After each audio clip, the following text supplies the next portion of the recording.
Without objection. Mr. President, Senator from Vermont. first off, I might say in this debate, the senator from Wisconsin is absolutely correct. I was there during some of the debate on this, and I know what he means. Mr. President, as in morning business, Mr. President, I remember being on the Senate floor on September 12th, 2001. That was the day after the horrendous attack on our nation. It's the only time in my 33 years here that I can remember the public galleries being closed. There was unprecedented amount of security around the Capitol, but every senator came onto the floor of the Senate that day. We want to indicate to the world that this symbol of democracy would not close down. But I especially remember the closed visitors' galleries. However, they contained two people, former Ambassador James Spain and my wife Marcelle. And this memory and so many more came back to me in January this year when Ambassador Spain's son Stephen informed me that my dear friend Jim had died on January 2nd in Wilmington, North Carolina. And it's hard to think of anyone in public life I've met during my years as a senator who's as memorable as Jim Spain. He's touched me with his dignity, his sense of humanity, and his honesty as no one else could. He was the truest of public servants, one who cared for his country and those his position influenced, actually more than he cared for himself. I first met Jim decades ago when he was the ambassador of Turkey, and I visited him in Ankara. And even though Turkey was under military rule at that time, he invited people from across the political spectrum to meet with the two of us at his residence. It was there I saw the abilities of one of the finest ambassadors to ever represent our great country, as he brought the sometimes adversaries together to talk in what he called his game room or playroom. Turkey was under a dusk to dawn curfew at that time, but I had to leave in the middle of the night to get back to the United States. And Jim arranged for a military escort to take me and to open the airport so that the military plane I was using could leave. Now, I still remember His Excellency, as so many of the Turks called him, His Excellency, waving goodbye from his front door in his pajamas, his bathrobe, and his slippers, about 2 a.m.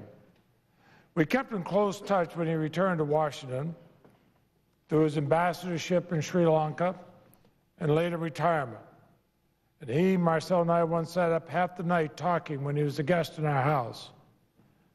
And after every one of these meetings, I would tell others that I felt as though I'd been with a close member of my own family, and my conscience had been touched in a very special and very helpful way.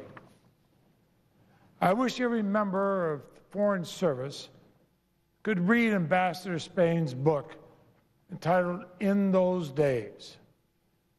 I was privileged to write along with John Kenneth Galbraith and Father Andrew Greeley a cover blurb for that book. My blurb, I said, from boyhood glimpses of a strutting Al Capone to post-war Japan, a stint with the CIA, and a fascinating Foreign Service career. This is a life worth living. History is shaped by extraordinary people like Ambassador Spain. His Irish eloquence makes the difficult look easy, while his humanity touches your soul.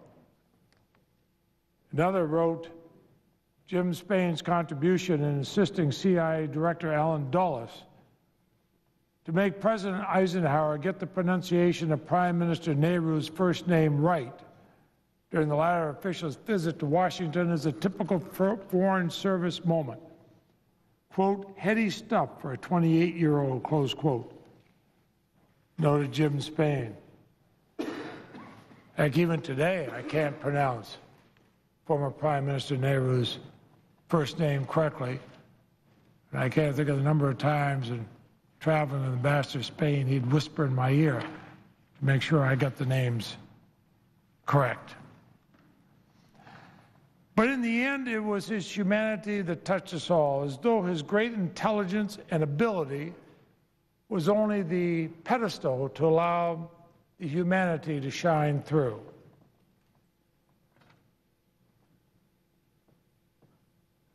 Someone wrote this of him: Tisa Jaya Tilaka.